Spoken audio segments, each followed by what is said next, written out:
Welcome to Monday Night Live, the must-see YouTube show all about Notre Dame football from the staff at Inside ND Sports and the Rivals Network that refuses to succumb to NIL temptations. Not that we've had any yet. I'm Eric Hansen. He's Tyler James. We're here to stuff your stockings with knowledge, the ones you hang anyways. Our recruiting writer, Kyle Kelly, is tracking all the recruiting drama with National Signing Day happening this week. Lots to talk about tonight, including what's happening with Notre Dame's Gator Bowl prep for South Carolina. And we'll take your questions. That segment is coming up soon, so start filling up the question portal. Yes, and before you submit your questions, make sure you hit the thumbs up button to like and subscribe to our channel. We love to see new viewers, and that helps us reach them. So make sure you both like the video, subscribe to us, leave some comments. All those things help us get in front of some more eyeballs. And we're going to have Eric share with us his 5 headlines for this Monday evening. So, Eric, what's your first headline for us? Well, we're going to start with Gator Bowl happenings. We had a chance this weekend when Notre Dame resumed bowl practices after final exams. They practiced Saturday and Sunday, and we got to talk to defensive players on Saturday and offensive players on Sunday. And I think, we would be bearing the lead if we didn't talk about Tyler Buchner first. Kind of a Cliff Notes version of Tyler Buchner is he feels like he's a better quarterback than before he got injured. That spending all the time up in the coach's box on game days really helped him see the game from a different perspective, really helped him understand the game, some of the pre-snap reads and even the post-snap, what he needs, where he needs to go with the ball. He's not bitter about, he's initially frustrated, although it's hard to tell with Tyler if there's any emotion about anything, but he was very frustrated, I guess, at the beginning, but then really feels like, it wasn't the worst thing that could have happened to him. And he feels pretty good about where he's at. I think the other part of that, and I led with it in my story, is, he feels like he understands why Notre Dame wanted to bring in a portal quarterback. He's on board with that, and he thinks he will beat the portal quarterback out and be Notre Dame's QB1 come fall. So it'll be an interesting competition, but he's playing with a lot of confidence. And we talked to some other players. I think we'll get to them as well, but let's start with Tyler Buchner. Tyler James, what's your takeaway from the other Tyler? Yeah, I think his return makes this game fascinating. Now, I think it would be fascinating if it was just Steve Angeli, but I think Tyler Buchner is, of the two of them, who I want to see more of. I didn't get enough of him yet to rule him out, where I don't know that that's necessarily the way some Notre Dame fans feel. I think some people have already want to write him off, which I think is a bit unfair. Or do I believe it when I see it? I get a lot of that. Yeah, that's true. And I do understand that. Notre Dame doesn't deserve the benefit of the doubt when it comes to just believing that their quarterbacks are going to be great all of a sudden. So I think that it's an interesting time. He, like you said, he's interesting. He's an interesting read. You can't get a lot out of him. He's very even keeled. As a fellow Tyler, we are not the same in terms of our facial expressions. I can't hide anything on my face, but he's pretty straightforward. And that's not to say he's not fun to talk to, but I think if he doesn't want to express things one way or the other, he's going to sort of make a point to do that and not reveal certain things. And we sort of saw that a little bit with Drew Pine as the year progressed, where I think he wasn't very interested in answering some of the questions we had for him as the season went on. But Tyler Buchner is rightfully focused on getting prepared for this game. He knows it's a big moment for himself. I'm sure it's not the greatest feeling to know that there's going to be another quarterback brought in this offseason to push him for the starting role. And certainly this season didn't go as he had hoped or planned, but the opportunity is there to get him sort of back on track. and I'm fascinated to see how that plays out. What is your, as we hear more and talk to more people, what is your confidence level in how Tyler Buchner will perform in the Gator Bowl? I think that he will play. I think he'll make good decisions in the Gator Bowl. I'm wondering how much rust we'll see. He feels like he's shaken a lot of that off, but he doesn't have Michael Mayer anymore. Right. So there's not kind of the instant completion there. Although I think the wide receivers are better than they were early in the year. So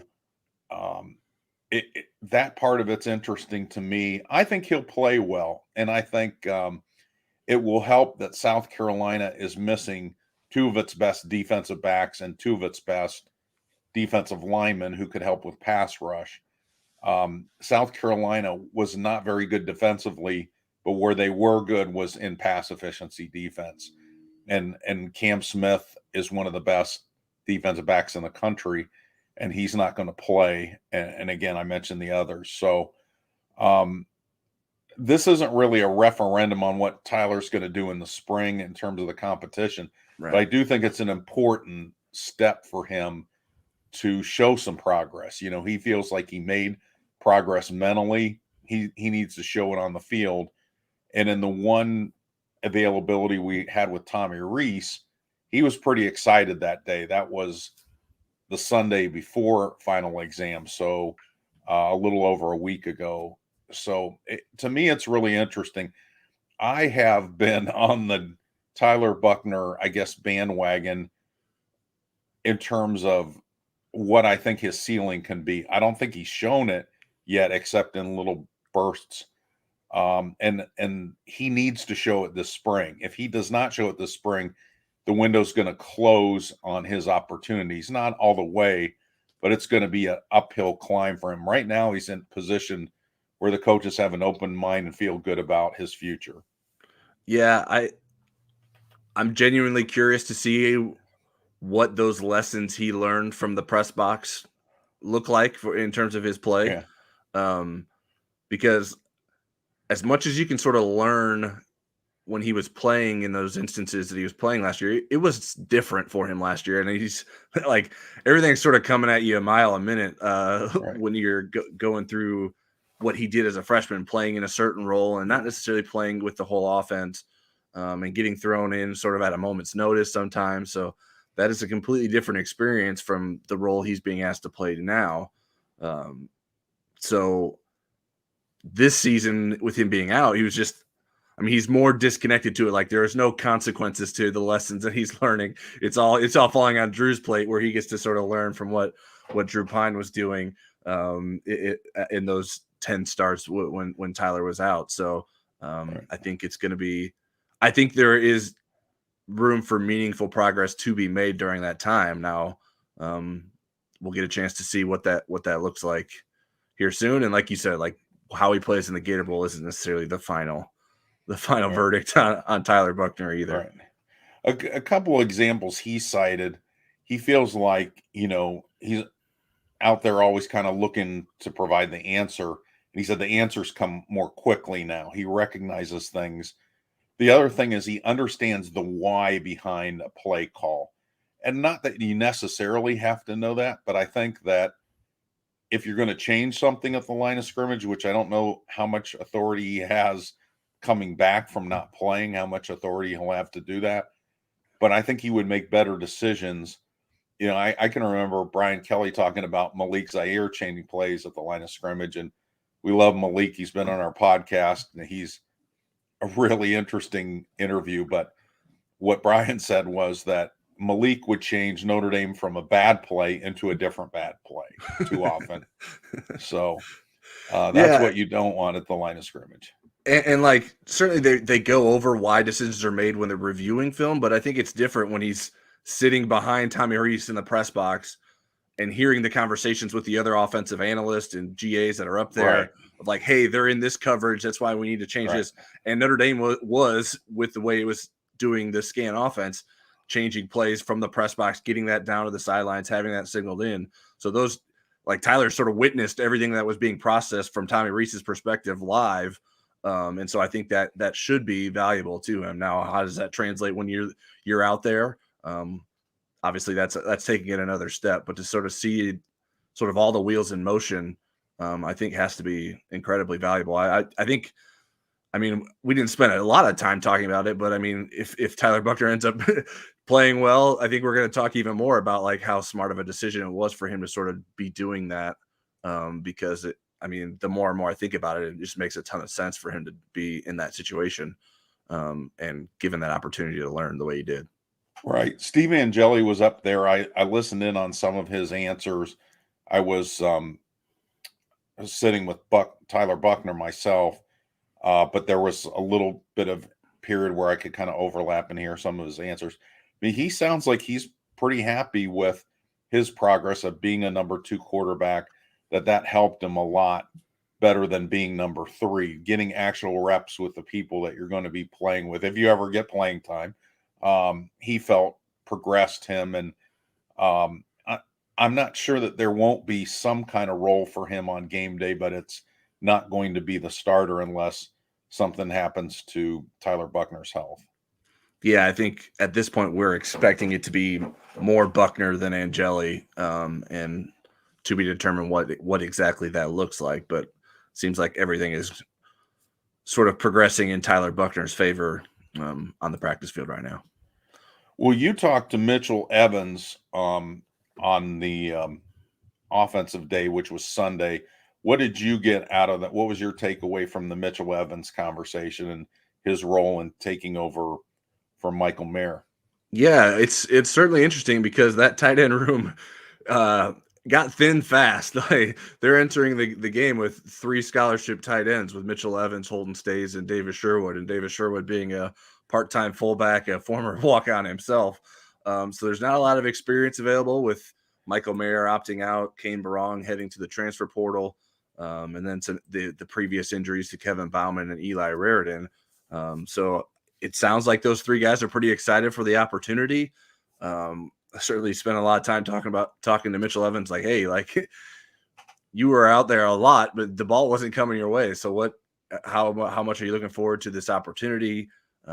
He seems to think that there will be a lot of similarities in sort of the play calls that are made in terms of like the opportunities that he will have to make plays and the routes that work for Michael Mayer, sort of being similar opportunities for him. Now, I don't think the volume is going to be there for him in the same way it did for Michael Mayer, but I know I'm curious to see what that looks like. I think he's a good athlete. We haven't seen him get much action as a receiver, and certainly in order to take his game to the next level, he has to be that, because Notre Dame's always going to have pass catching options at that position, and this is a big opportunity for him. I like Holden Stays as well, and he will have an expanded role. I don't know that they're going to run as much 2 tight end sets, but I think he will have an opportunity to get out there and get some snaps and maybe get some passes thrown his way as well.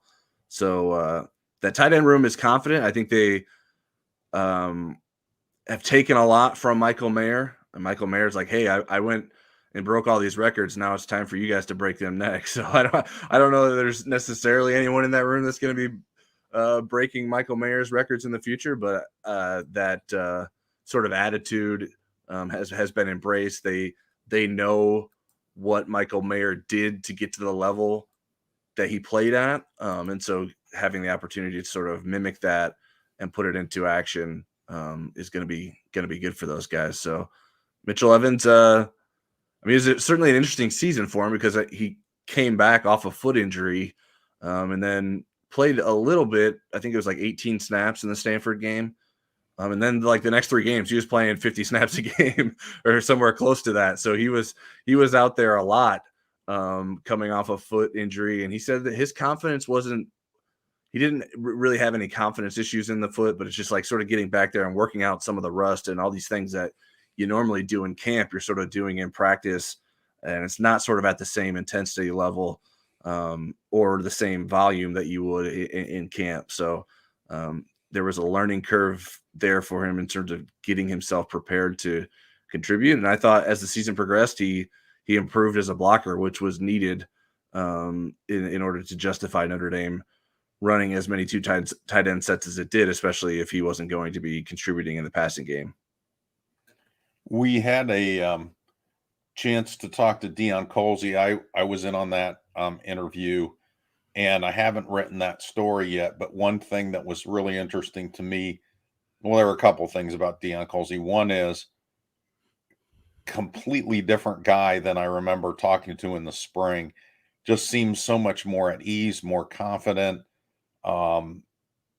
Just I think feels like no matter what's thrown in his way now, he feels like he can kind of work his way through it. The other thing that was interesting was his thoughts about Tobias Merriweather. And we had a couple of players go off and tout people that didn't play a lot as freshmen, Tobias being one of them. Tobias played in enough games where he can't redshirt, but had trouble getting on the field at the beginning of the year and then couldn't get back on the field because of concussion protocol at the end of the year, but he's going to be back. But Deion Colzie just thinks Tobias is the next big star at Notre Dame.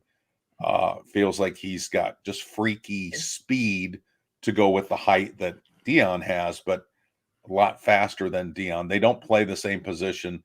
We originally thought that Tobias would probably end up in a boundary receiver position because that's where usually the tall receivers go. But he's got the speed to play out onto the field. And so it's going to be really interesting to see how all that kind of shakes out with Lorenzo Styles out there and these 4 receivers, high school receivers coming in, maybe a portal addition at wide receiver. I'm kind of getting excited about the wide receivers. The other, I think you were party to the other rave about an offensive player from Howard Cross III. Do you want to talk about that one? Yeah, he was asked sort of to pinpoint someone, a young interior offensive lineman that's really impressed him. And first, when he was asked the question, I think he misinterpreted it as it being about the defensive line. So then he gave Donovan Hinish some love. But then once he was asked again about the offensive line, he was like, "Oh, 100% Billy Schrauth." Like he said it with conviction. There was no doubt in his mind. I have some of the quote here. He complimented his hands, which is important because that's like Howard Cross's bread and butter. Howard Cross is able to play at his size because of how well he plays with his hands. But he says Billy Schrauth is strong hands, extremely fast. He even said he has hands like I've never seen. So that's quite the compliment there. He said he's smart in the way he plays too. He said he reminds him a bit of Jarrett Patterson in the way that he could be someone that's not blocking you, but then 5 seconds later at the end of the play, he's the one blocking you when you have no idea how he ended up there. So he described him as a very aware player, and he expects some big things out of Billy Schrauth. So that's good to hear. I mean, certainly Notre Dame's going to have 2 guard spots opening up in the starting lineup next season with the departures of Jarrett Patterson and Josh Lugg.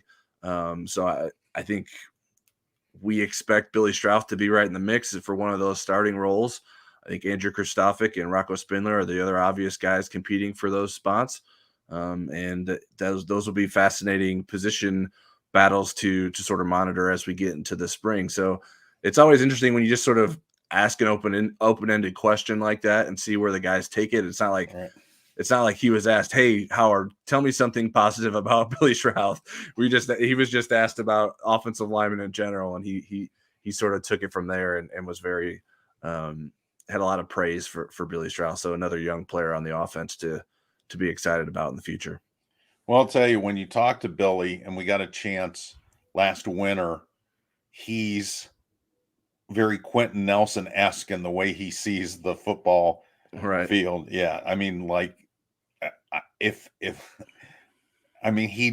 lives to play football, I would say. And I think we'll probably see offensive guard highlights at some point when he becomes a starter, because I think he's that kind of player. We'll flip it over to the defensive side. I had a chance to talk to Junior Tuihalamaka. He had been cross-training about half the season between middle linebacker and Viper end, and he's at about 239 pounds, and I think he's 6'2". And I said, where do you think your future? Because he said he likes playing both. I said, where do you think your future is long term? He said, I think it's the Viper end. I think that's where I'm going to end up. So it's interesting that kind of vaunted linebacker class, you're going to end up with two of them playing Viper end and the other two probably both Rovers and Nolan Ziegler and Jalen Sneed. I thought that was interesting. And Junior seems to be really optimistic. There's opportunity for him just depending on how Al Golden wants to play that, with Isaiah Foskey having opted out to start working on the draft. So you have then Jordan Botello and Josh Burnham, who's the freshman, Junior Tui Halamaka, who's a freshman, and then the possibility somebody can move over from the field end if they're not happy with those options. So that was kind of my takeaway from that. I can't remember all who you talked to besides Howard. Did you talk to somebody? I spoke to Benjamin Morrison as well. Okay, that's right. And talked to him a bit about Spencer Rattler, as they're both from the Phoenix area. He does know Spencer a little bit. There's a significant not significant, but in terms of their high school careers didn't necessarily line up. But Benjamin was a freshman as Spencer Rattler was a senior. And they didn't go to the same high school or play against each other, but they have worked out together at the same facility in Scottsdale. Elite U, I believe, is the name of it. So he's familiar with sort of this rock star that Spencer Rattler was as a high school recruit, as the number one quarterback in the country, an All-American. He went to Oklahoma and then transferred to South Carolina and had a tough end of his career at Oklahoma, and this season wasn't necessarily all roses for him until the end of the year, where he really sort of picked it up. And so fascinating to see his perspective on Spencer Rattler. They've played so many sort of big name quarterbacks, so you just sort of add Spencer Rattler to the list there. And Benjamin Morrison, he's I appreciate, like, he knows how good he is, but he also is like appreciates, like, and doesn't pretend that like he knew all this was going to happen. Like he can have confidence in himself, but say like, yeah, I mean, I didn't expect to be a freshman All-American. That wasn't necessarily what he was predicting for himself. I mean, you always have hopes, but and goals, but I think it's foolish sometimes to assume that that's what's going to be your future. You have to sort of go out there and earn it. And he said he hasn't felt like teams have like started to throw away from him. He felt like as the season progressed, like they were going to him more, which I think is part of the reason we saw him end up with those 5 interceptions in 2 different games against Clemson and Boston College. And I would imagine Spencer Rattler should be aware of Benjamin Morrison as a fellow Phoenix guy. So we'll see if he tries to avoid him and test whether it's Tariq Bracy or Jaden Mickey at different parts of the field with Cam Hart out still with his shoulder injury. So some fascinating discussions. Good to sort of talk to some players. We hadn't talked to players in a while since the season ended, essentially.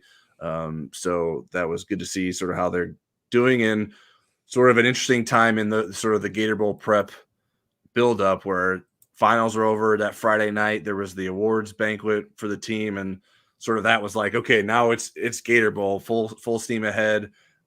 Practices get rolling this past weekend and going into this week with all the school responsibilities behind them. So it's what Notre Dame ends up being in the Gator Bowl will be highly determined by how Notre Dame practices this week and prepares itself next week in the lead up to the game down in Jacksonville. Notre Dame will practice in South Bend through Thursday, and then the players are released to go home Thursday night, and then they have to report to Jacksonville Monday. They have a late afternoon practice in Jacksonville on Monday, and then the game is Friday, December 30th. One last little note I'll mention. I did a piece on Jalen Sneed. Before I actually talked to him, I talked to his high school coach, and he kind of took me through the evolution of Jalen coming in as a 17-year-old, 198-pound linebacker. He's at 220 now, just kind of what his growth curve looked like and he's got a lot of momentum right now. It'll be interesting to see what his role is in the game. B.J. Payne, his coach at Hilton Head Island High School in South Carolina, said that the reigning Mr. South Carolina football will have a role, but he didn't want to give it away for publication. So, and then just talking to Jalen was really fun. He was pretty optimistic. That he always was, even when he was too small and his head was swimming. I think but he went through some tough times. I mean, talked to his family a lot. And now his family is turning on. His sister is going to be rooting for South Carolina because that's where she goes to school. And she threatened to get a half jersey of Spencer Rattler and Jalen didn't want any part of that. So I told him he should get her a sweatshirt, Notre Dame sweatshirt for Christmas. But that was fun talking to him. So do we want to jump into the question portal here or go to the next spot here, you think? We can jump in there. Most of the questions we've seen so far are portal and recruiting related, and I know that was sort of next on our list. So let's lead off with what I think there was one specific portal question there, and then that'll lead us into maybe some of our other portals talks, and then we can circle back to some of the recruiting stuff. So please keep submitting questions. We see them, and let's get us started with the question from Jerry McClurg. So far, I haven't heard any quarterbacks coming to ND from the transfer portal. I have read that you can't contact a top quarterback without mentioning at least $750,000, which ND won't do. Hope ? So I'm not exactly sure what he wanted to do. I mean, my interpretation is like, hey, is there still hope for Notre Dame in terms of getting a portal quarterback, and what's out there for Notre Dame, and how is it competing on this NIL front as well? Right. Well, here's a couple things to keep in mind. We'll circle back to the NIL concern. There are quarterbacks that are going to be in the portal that aren't there yet. They don't want to announce until after their bowl game so that they're not a distraction to their team. There's also good quarterbacks that are in the portal but are going to play for their team, like the young man at Coastal Carolina.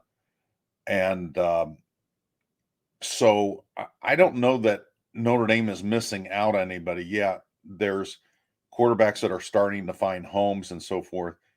I don't think ND has whiffed on anybody. The other thing is, I don't think you're going to see resolution to this until after the bowl game.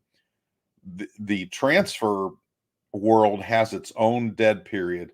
So that started today, which is Monday, and it will run until January 4th. That's the last day of it.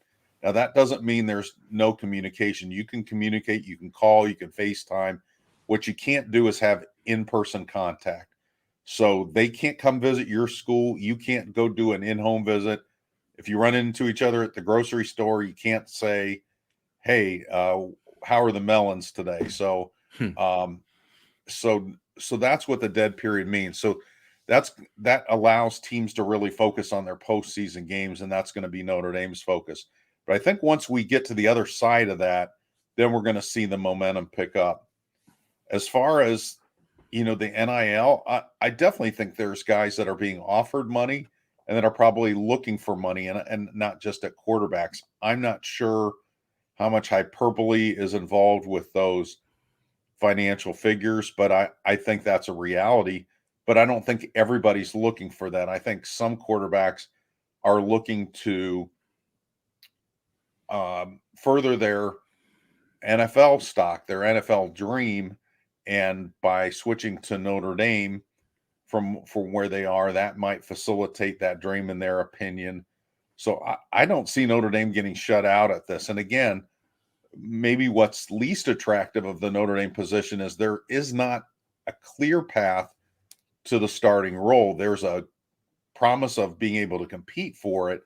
And I think some schools are going to be willing to guarantee transfers that they will be the starter. Notre Dame will not do that. So that might be something that they're going to have to fight against. But I still think Notre Dame's going to end up with somebody pretty good.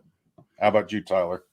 Yeah, I mean, we are starting to see some of the guys that maybe they haven't committed yet, but it seems like there's some guys that are leaning one way, or they've made visits, so it's becoming maybe more clear of what they're going to do if they decide soon. And so I think maybe guys like Devin Leary and Grayson McCall are going to end up at different places before the bowl season ends. So we'll see how that all pans out. Obviously, we'll get into a little bit later, but Drew Pine today announced his commitment to Arizona State. So there is movement on the quarterback front there, just not necessarily with Notre Dame. The NIL stuff, yeah, Notre Dame just isn't operating in the same way that some other schools are in terms of how collectives are handling things and making promises. So Notre Dame has to at least have, especially with like this quarterback portal transfer, I think has to have a clear explanation of what the NIL situation is at Notre Dame, what's available to them once they get here. But I don't anticipate there being sort of like contracts signed or anything of the sort as it's connected to Notre Dame with its quarterback portal recruiting, or for that matter, high school recruiting. Right. I mean, if you transfer to Notre Dame and you're the quarterback that leads Notre Dame to its first ever playoff win, and you're on that trajectory during that season, you're going to have people knocking down your door to try to sign you to endorsement deals. So I think there's a lot of potential. In Notre Dame's situation is there's a floor with the fund collective that Brady Quinn's involved with, that Tom Mendoza from the Mendoza College of Business that they're involved in. So everybody is getting something, even the fourth string long snapper. But it's the other deals that are not guaranteed, but there's the potential for, and that's what Notre Dame talks about in their sales pitch. So moving on to the portal reset, which is our second headline. So far, Notre Dame has added a kicker and a punter. And I'll throw this out to you, Tyler. You can kind of talk about what you think about those two guys and what does that mean for the existing specialists? Yeah, I mean, it's certainly, I think there's two different things. Spencer Schrader, the USF graduate transfer kicker, is coming to Notre Dame with clear is probably a little bit too strong, but a pretty open path to the starting kicking job. I don't know that he would come to Notre Dame if he didn't think that was like probably what ends up happening for him. It does not seem so far in Josh Bryan's young career that he has followed a trajectory that would lead him to becoming the starting kicker for Notre Dame next year. And so that's why Notre Dame was proactive and looking for another kicker this I guess you could call it off season. It's not the off season yet, but going into next season, they want to bring another guy with experience in to compete for that job, with probably a pretty good likelihood that Spencer Schrader wins that job. The punting situation is different. Ben Krim is brought in from Penn in the Ivy League. He was an experienced punter there. Was the starter of the last two seasons. But he's being brought in on a preferred walk-on offer. He's not been given a scholarship up front, which is actually the same. Sott did. Yeah, which is actually the same thing that happened with John Sott. So that's not an indication that Krim can't end up winning the punting job. But I do think the expectation is that Bryce McPherson wins that job if he remains healthy. He lost that job to John Sott and then had an injury, so had some setbacks this season.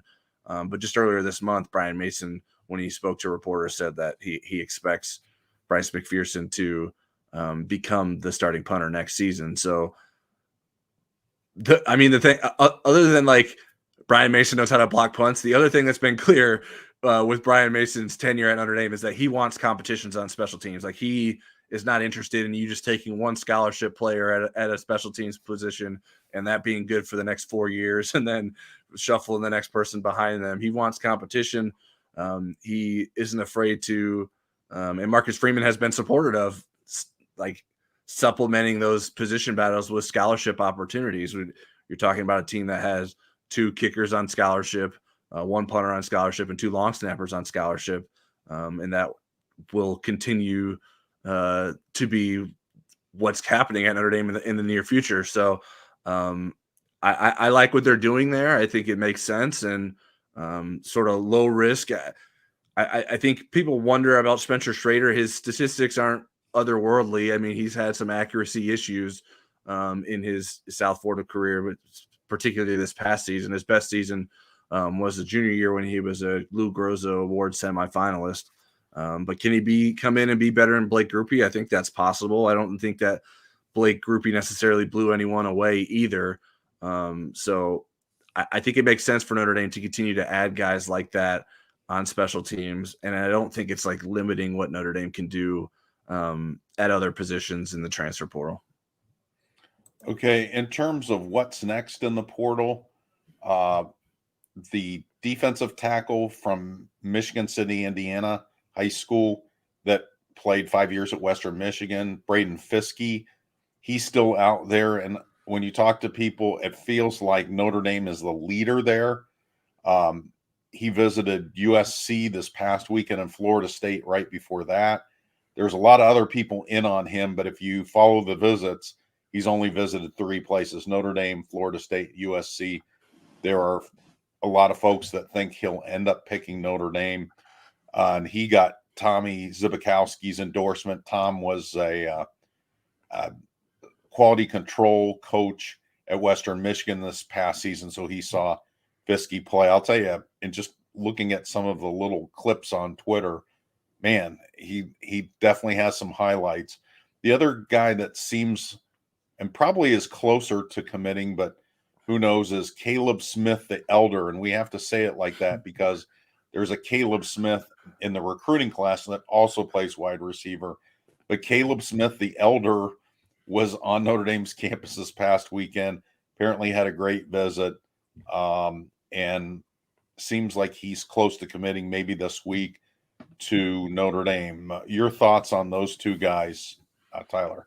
Yeah, I like both of them. I think they both can contribute to Notre Dame next season.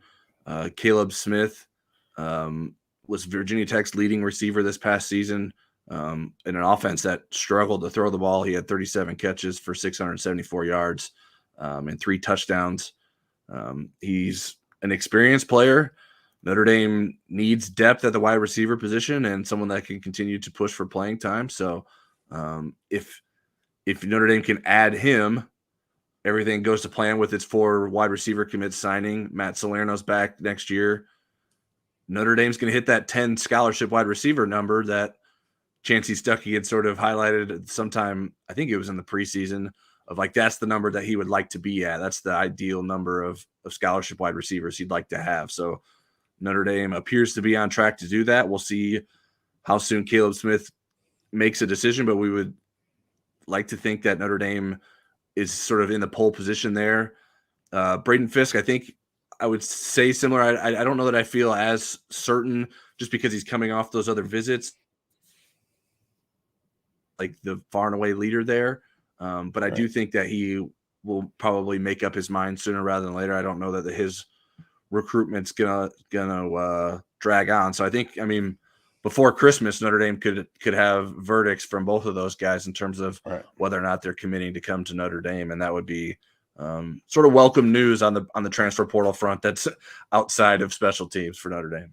Right. You know, one of the things that he's prioritized, like he's not a guy that's looking for NIL money. He has an NFL dream. He's gone from a 2-star to a guy that actually could play in the NFL, and he wants somebody that's going to develop him at that next level. And I think Matt Balis is going to be a really good selling point for Notre Dame.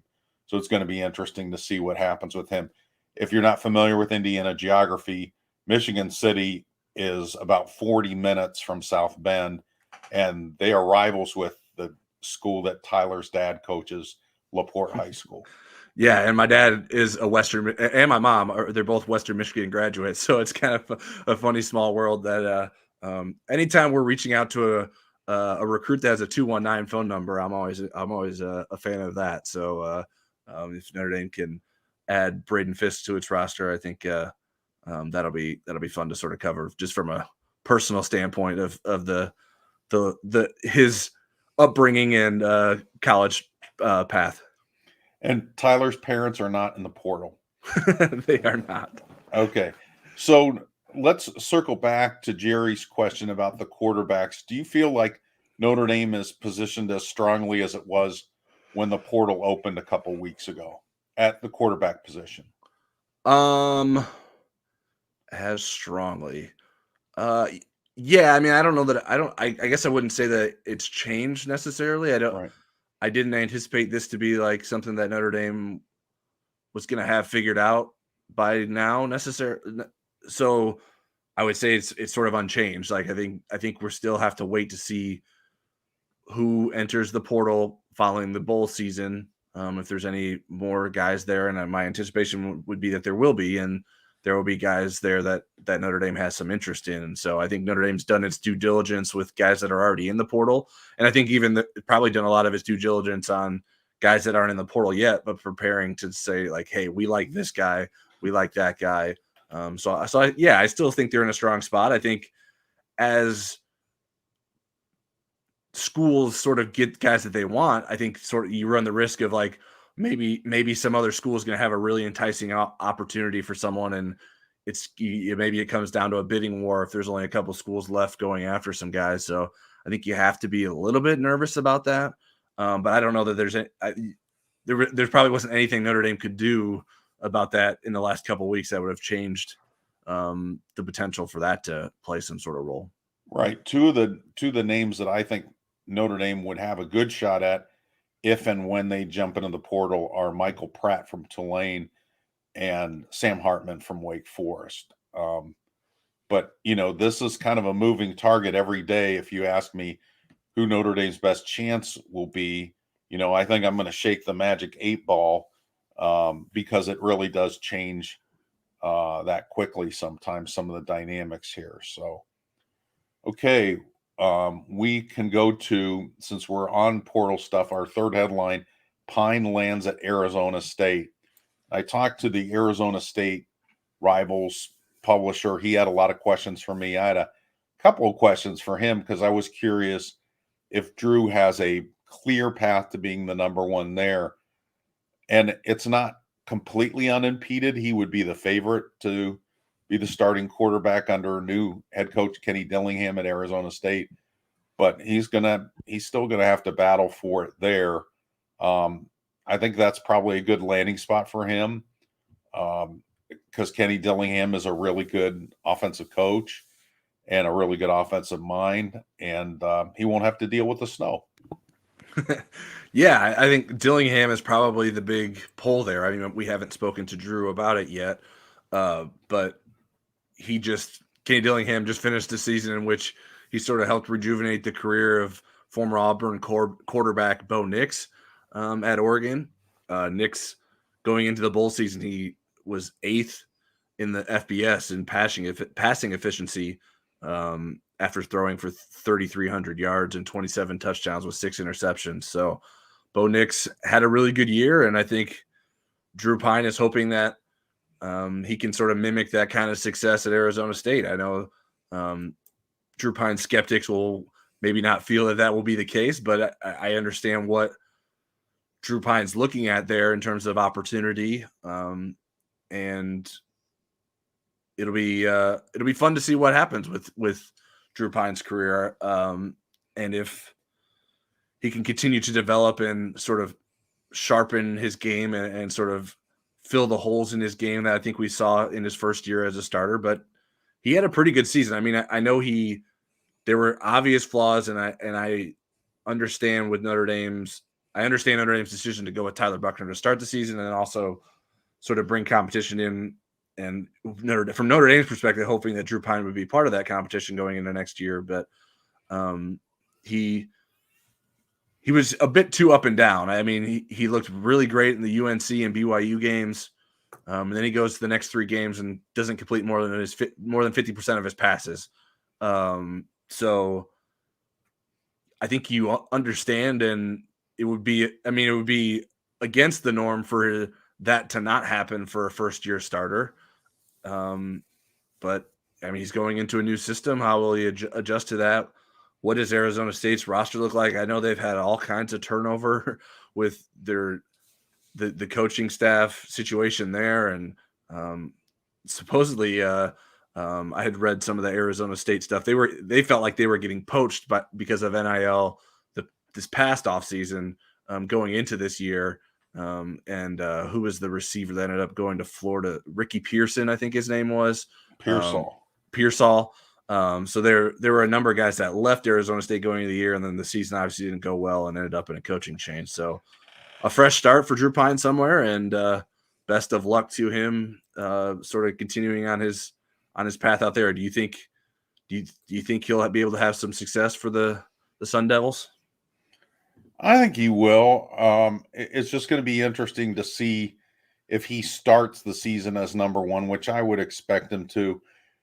Drew Pine did a good job for Notre Dame. I think he played better than I ever expected him to. But I also think at the end of the day, he is not somebody that's going to get appreciably better than that. And he's not going to be somebody that can lead you to a national championship or win a playoff game for you. I just don't think he plays at that level and has the kind of skill set. When you look at the guys that are in the playoff, you see a much more dynamic athlete in the quarterback position. So I give Drew Pine getting credit for every ounce of talent that he has, but I think he's taken it to the level. And if you're Arizona State, that's the perfect match. You're not looking to win a national championship next year. You're looking to rebound and move ahead. And Arizona State with Drew Pine will certainly have a chance to be better than they were this year. All right, let's get into some recruiting talk, because those are the questions that have been in the queue. So we apologize for you having to wait so long for us to get to them, but we will start answering them now. Let's just start with our questions first, and then we can circle back. Okay. Into your headline, Eric. All right.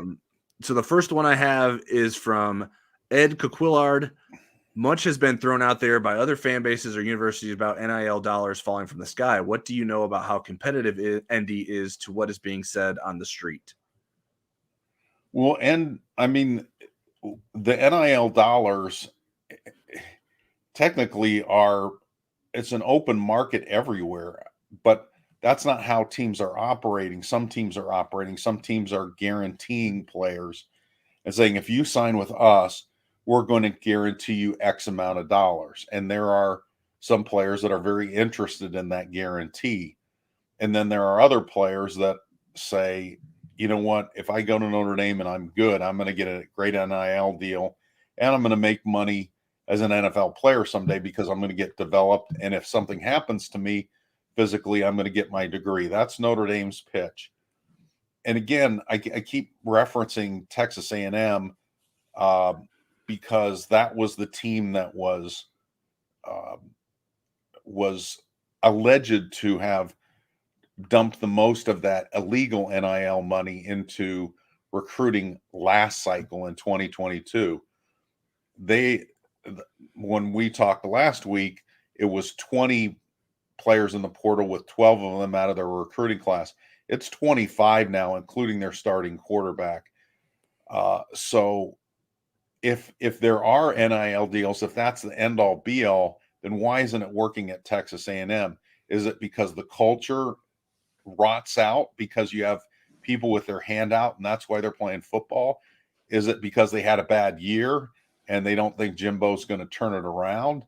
So there's a lot of questions that we have to kind of look at this thing longer term with NIL.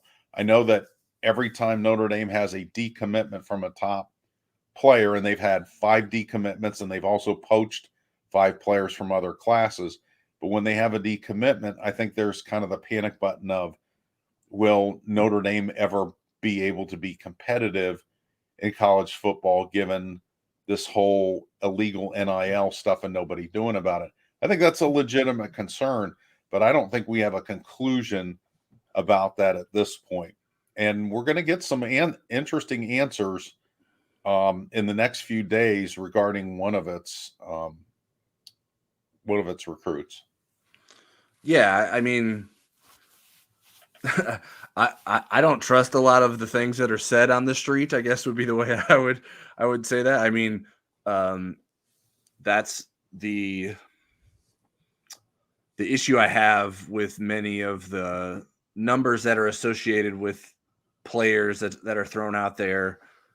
NIL isn't like I mean, it could be traceable if it was done in sort of an open way, and if you had eyes on a contract, you understood the terms of the agreement, and had some insight to what is being offered there. But a lot of that information is guarded closely, and a lot of that information tends to come out from the losers in these negotiations. So are those exaggerated to make the loser sound better? That's the thing I always worry about. Like, I can't remember the quarterback's name. I think it's Jaden Rashada was the quarterback that was going between Florida and Miami, and there was reports about what he was being offered, what he wasn't being offered, and it's just the way it works. It tends to come out from the loser in the losing side, this information. So do you really trust that information, or is the school that is losing, are they making it sound incredible so they don't sound that bad if they're the losing side? I mean, sometimes in recruiting you'll hear like, oh, he wasn't a take, and it's like, well, for the last 12 months he was a take, so why was he not of a take all of a sudden? So I think there needs to be a lot of skepticism when those numbers are reported, but I also think it is foolish to pretend that these conversations are happening and there isn't money out there. But the accuracy of these numbers are something that I doubt, and I don't, and like also NIL hasn't been happening long enough that we know like the way these contracts are being written up, or if they're just verbal agreements, like how much of this money is actually ending up in the hands of these players or recruits in the long run. The way Notre Dame has done it, it's a little bit more traditional and sort of, I think, what NIL was intended in terms of like guys doing deals with brands, promoting their brands, going to autograph signings, those kinds of different things. Notre Dame's fund program, which pairs athletes with charities, and they do some work with charities. They promote the charity, and they're paid through a donor program called Fund, the Friends of the University of Notre Dame, which Brady Quinn is playing a part in, that Eric mentioned earlier, and they get that money through those means. I don't think Kyle Hamilton was hurting for NIL money. Michael Mayer wasn't hurting for NIL opportunities. Now, obviously, those are proven guys and guys that it makes sense would be getting those kinds of deals, but it's not. Notre Dame is not at a point where it's like promising wads of money. And when I say Notre Dame, people around Notre Dame, because by rule Notre Dame can't do that, but promising wads of money to these high school recruits. Well, the other thing is, what if you offered all this money to the high school recruit? We've seen this happen at Notre Dame where a lower star guy beats out a higher star guy. What happens if the guy that got the guaranteed money gets beaten out? Right. What happens to the deal? What happens to the kid?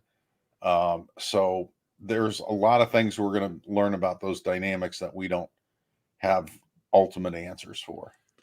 All right. Next question is from Patrick Shields. Something happened regarding Peyton Bowen's recruitment, and he made a tweet about it. Can you explain the situation, and has the relationship really degraded as much as it appears? Okay. Do you know what the tweet was, Tyler? I don't know it offhand. I can look at. I mean, I know what it was about. Well, what was the gist of it? It was just about like I'm not getting paid money. My decision isn't NIL related.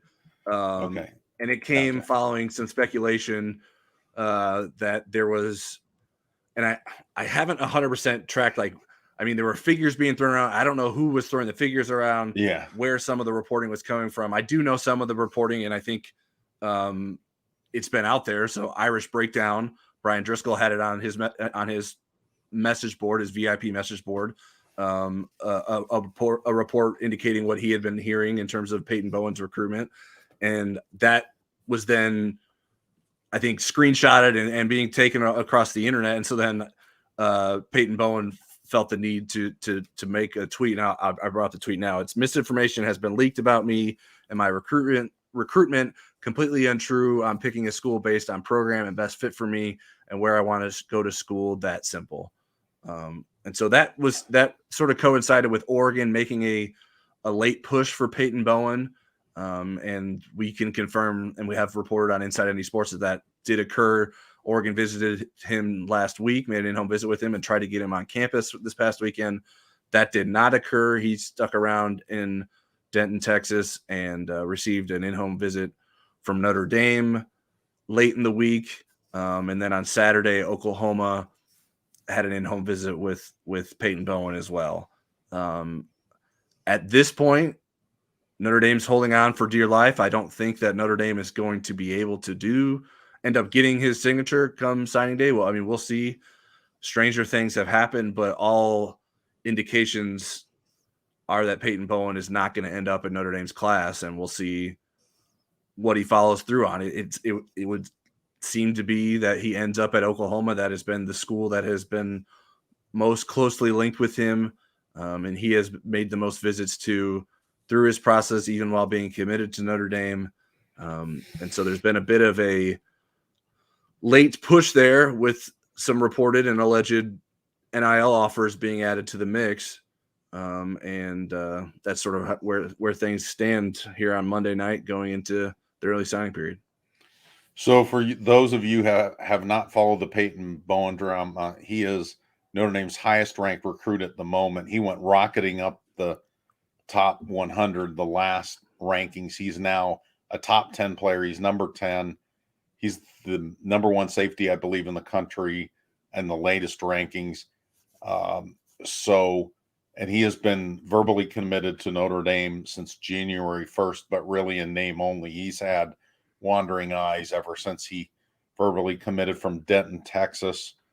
So we'll keep an eye out on that. But there were a lot of people that thought he would have been decommitted by this weekend, and it didn't happen. So we'll see what happens. The other player, and Kyle Kelly wrote about this this evening, is Jaden Lamar. He's a running back from Washington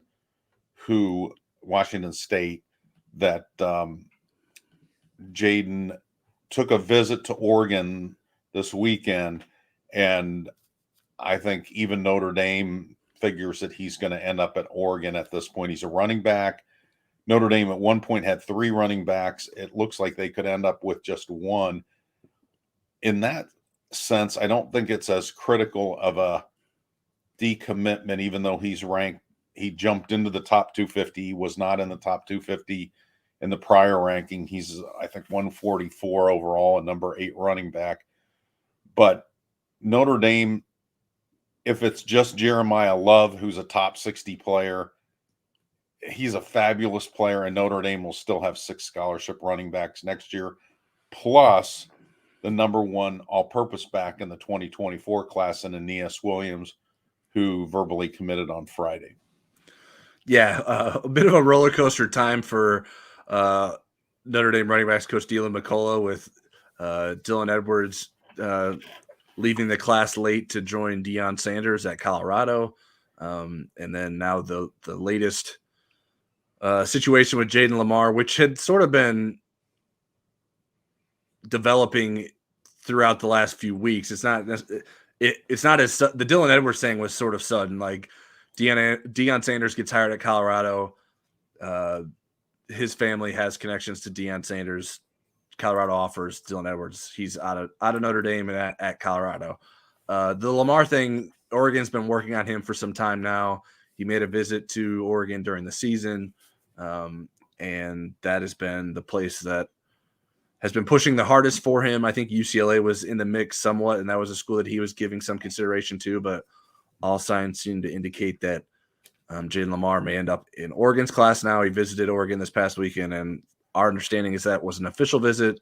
And from Notre Dame's point of view, if you make an official visit, you're no longer verbally committed to Notre Dame. So it's hard to anticipate him ended up signing with Notre Dame come Wednesday. But like we said, you never really know until it comes through. But it seems like things are trending away from Notre Dame there. But yeah, if Notre Dame can afford to lose some guys, is that running back? I thought Notre Dame was getting probably too greedy and bringing in 3 running backs. Granted, both Jeremiah Love and Dylan Edwards could play some in the slot.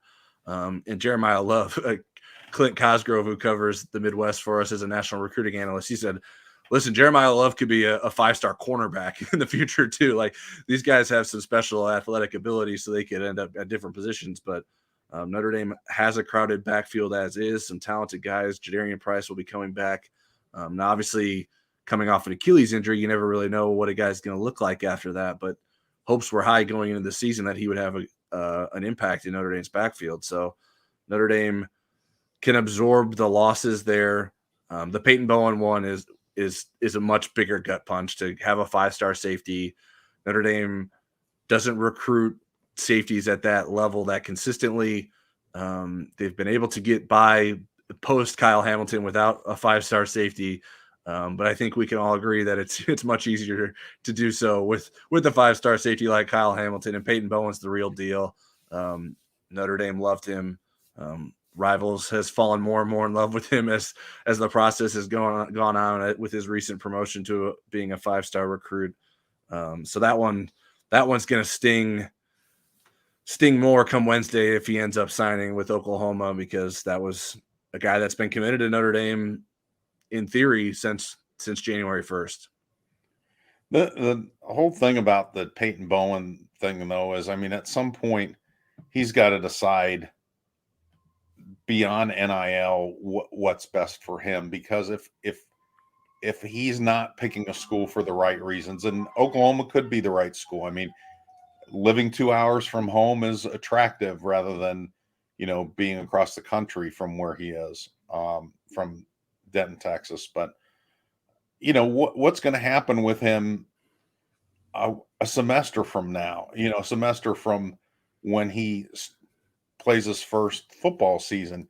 If he's not starting, is he going to jump in the transfer portal? If he wants NIL money, is he going to jump in the transfer portal?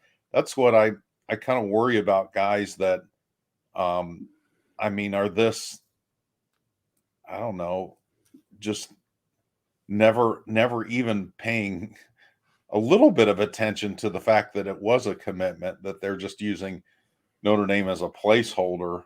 I don't know. I think he's super talented. I've never spoken to him, so I may be talking out of school, but that would concern me a little bit. If you do end up with him, how high maintenance is he going to be during his time at Notre Dame? Yeah, I think there is some correlation with guys that are wishy-washy in the recruitment and go back and forth and them not panning out, but there have guys that have panned out. I mean, we talked about Stephon Tuitt being a guy like that he wasn't sure what was going to happen there. And he had, and then Lynch in the same class didn't turn out. Great career at Notre Dame. Right. So you never really know how it's going to play out. Jerry Tillery was someone that visited other schools that he was committed. He was caused a lot of concern for people that he was going to stick with his Notre Dame commitment. He stuck with Notre Dame, had a great career at Notre Dame as well. So there's not a like, hey, if you're wishy-washy, you're thinking about this all the time, does that mean you're going to have long-term problems in your college career? I think sometimes it can, sometimes it can't. I just know he's very talented, and he would be a guy I'd want on my team, even if these issues had occurred. And so, I mean, Notre Dame, if come Wednesday he wants to sign with Notre Dame would be like, sure, yeah, come on. Like, they're not gonna close the door on him even after going through all this and the uncertainty about his recruitment. They still want him. They're still going to be pushing for him until he tells them no for good. I'd pass on his brother, though. I wouldn't want to go through that twice for that family. And in all honesty, I think the parents are giving him good guidance. They're leaving it to him with his decision, but they are talking through with him on what should be important for him. So, but I've had teenagers before. They don't always listen to you. All right, Eric, you want to get us wrapped up with our last headline? Yeah, we have some loose ends. Let's start with the awards. Michael Mayer and Isaiah Foskey each earned consensus All-America honors. And then Joe Alt, he made all 5 of the major All-America teams that contribute to either being consensus or unanimous All-Americans. He just didn't have enough first team selections to be consensus, so that bodes well for him next year. He had 1 first team, 4 second teams, and then Jarrett Patterson finally made an All-American team of note, the American Football Coaches Association team, and he was a second teamer. And then Michael Vinson made it as a long snapper. It's the only team that has a long snapper position in its All-America team, and it's the first year that they've done that. So that was kind of cool to see him make that. The other loose end I have is Dante Moore, since we're into NIL things and everything like that. At one time, he was Notre Dame's chosen one and kind of unofficially vice versa. And then until CJ Carr committed, and then things were already going sideways. He ends up picking Oregon in the summertime, was committed to Oregon for months, told people it was because they had a, chance to win a national championship. There was a lot of speculation and innuendo about that being very NIL driven. I do believe that was the case. All of a sudden, he flips to UCLA today, just ahead of signing day. So I'm wondering what your thoughts are on Dante Moore. Well, I wouldn't phrase it as all of a sudden. This has been in the rumble. This has been in the works for a little bit, and it did just happen officially now. But regardless, it happens late, and puts Oregon in a bind. I can't imagine like the reaction from Notre Dame fans if this had happened to them at this point. I think it's also like good perspective to have, like, hey, this stuff happens across the country. Like, Notre Dame isn't the only program dealing with this, that guys get lured away in the final hours of the recruitment. So yeah, I mean, Notre Dame fortunately got Kenny Minchie in his class, and we'll see what his career looks like. I think Dante Moore is incredibly talented, so I look forward to seeing him playing college football. But I don't necessarily miss covering his Big Ten at some point, covering his recruitment. So I guess add Dante Moore and UCLA to the wish list of future bowl opponents for Notre Dame. We want to see Notre Dame play against Dante Moore.